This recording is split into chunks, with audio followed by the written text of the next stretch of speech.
80 on a side street. Yeah, wow. Oh, look at that. He's losing it. He's going to fishtail. Whoa. He didn't know which way to go. He almost lost control. Wrong side of the road now. Here's that traffic I'm talking about. And, oh boy, look at this long stretch of drive here. Intersection, right through it. Hopefully Long Beach PD is aware that he's coming, but look at, here's some more traffic coming near the college.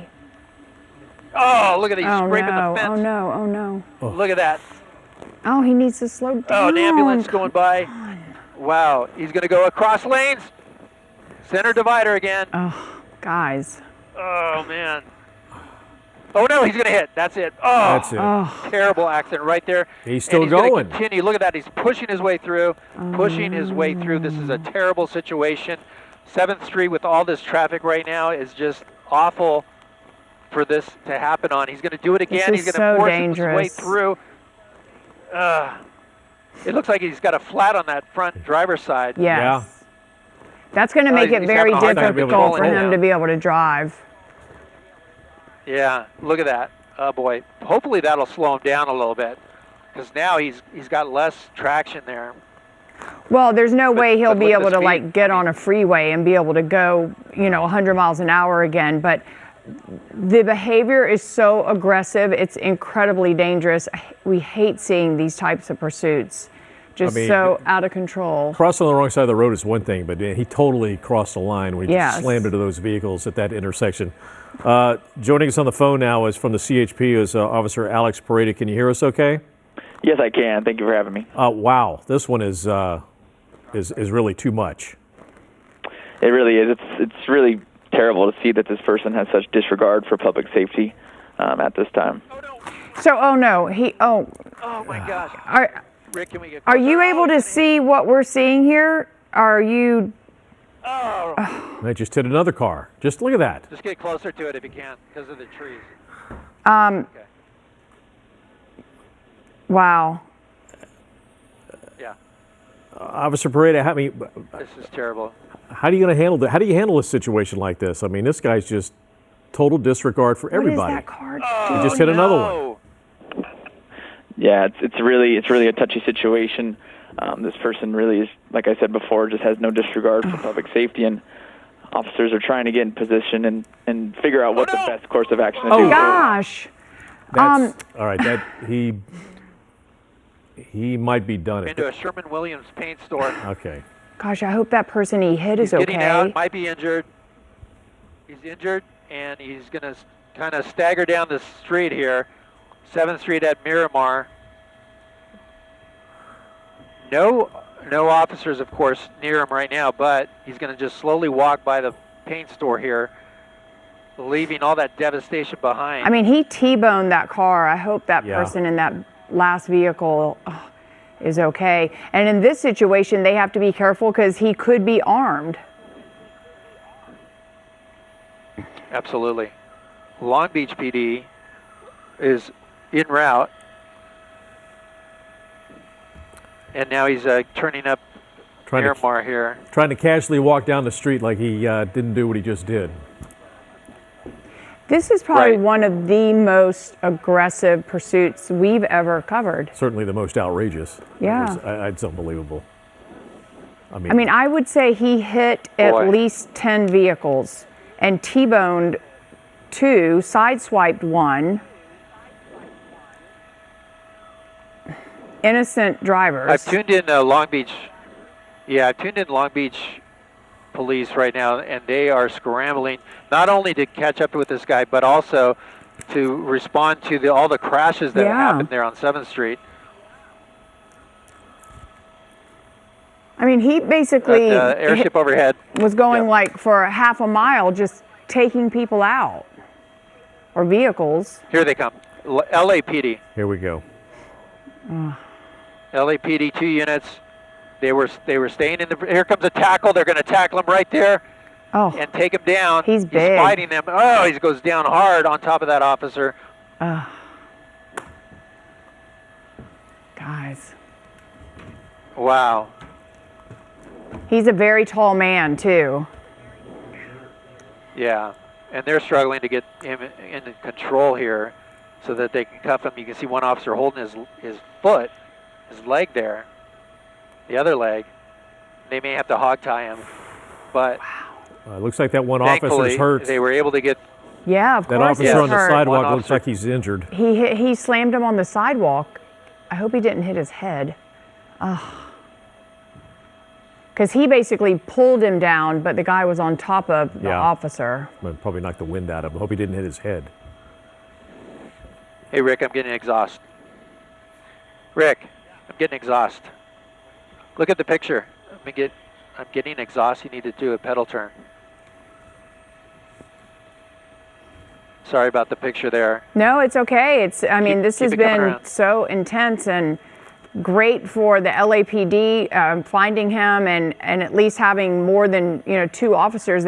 How many are down there? It's like almost 10 officers it took to take him down, and he fought. He was aggressive. Absolutely. Yeah, the one's still hurt there. He's leaning against the car now. Yeah.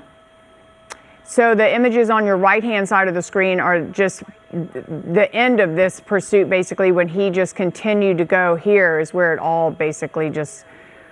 Yeah. I mean, 3 cars there. Once he did that, you knew that he had no regard for anybody. No regard whatsoever. Then he sideswiped another car that came out of an intersection, and then T-boned that white car. Yeah, and this was just the beginning. I mean, there's a lot of mayhem after this. So you wonder if, like, if this is anger or drugs, amped up on some type of drug. I'm getting exhaust again. See that? Yeah. There you go, right there. I mean, that car didn't even know what was coming. That driver, Just make a if slight someone right had pedal been in the turn, back right. seat of that blue car. No, they would have. Wow. Keep going. That's the end of it right there. He slammed into a couple of cars right through this intersection and up on the side, up on the parking lot, and then into the front of that building, and then he opened the door and tried to just walk away.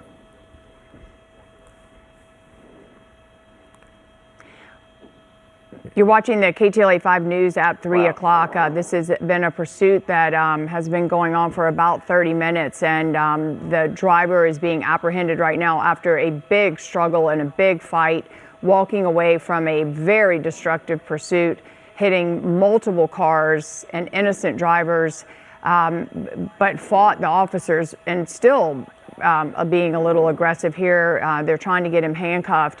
One of the officers tried to pull him down as they were running, and the guy, who is a larger man, landed on top of the officer. So I think the officers lost, breath. It's got his wind knocked out. Wow. It looks like they finally got him subdued, but they're still going to have to get him up and get him in the back of a black and white unit.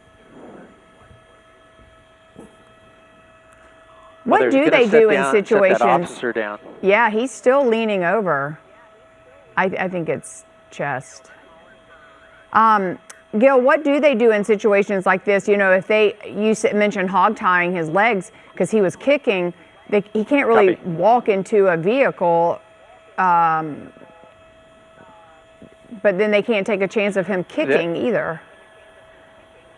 No, well, what they would do is, if he was not injured, they would carry him to a squad car and put him in the back seat, hogtied. We've seen that many times in chases where someone's really aggressive with the officers. In this case, though, it sounds like they're calling for 2 rescue ambulances, one for the officer and one for the suspect here. Let's check on that officer. They brought out a chair from someone's yard there so he can sit down, but he's definitely struggling with something going on there. He keeps holding his chest, like his mid area. Yes. And that white SUV right there got hit so hard. That person, lucky that it hit the passenger side. And the officer looks like he may have broken a rib, cracked a rib. Yeah, maybe. Because if he tried to tackle him, the guy landed on top of him. Yeah. That may be what happened. He did. I think that's the officer. Yeah, that's right, Glenn. I think that's the officer that grabbed him initially, and then the guy landed on him. Oh. And that might be the case. Well, I'm stressed out from that. That was just the pursuit was to the point where it's when he came up on that intersection and just rammed in, as Glenn said, into those three vehicles with no regard for safety or patience waiting for them to go through. Don't get out of my way. I'm just going to push my way through. Yeah. All right, so Gil, you said that they are calling for 2 ambulances, one for one of the officers and for the suspect as well? Yeah, we're hearing that the officer needs being attended to by the medics as well as the suspect. So it does look like that he is hogtied here. We're going to try to move in a little closer to see, but it looks like his feet are tied. Of course, he's handcuffed in the back, and they're just going to hold him here until that rescue ambulance comes. In the meantime, let me pull out wider here. Again, this is Miramar Avenue at 8th Street, and you can see the response by the LAPD units here, and I'm going to see if the CHP units are here at all. They may be attending to some of those crash victims. There were likely 7 crashes at least in the last half a mile. Yes, I mean, easily 7, 8 other vehicles, and plus there was a previous hit and run that we didn't see. Right, and not just like a little bump. Like they were super aggressive T-bones, flipping the cars around. Mm-hmm. No, the last minute and a half of that was very intense. Like you said, he just slammed through those 3 vehicles at intersection. Didn't give him any opportunity to get out of the way, and then hit a few more vehicles. And that last one was something else.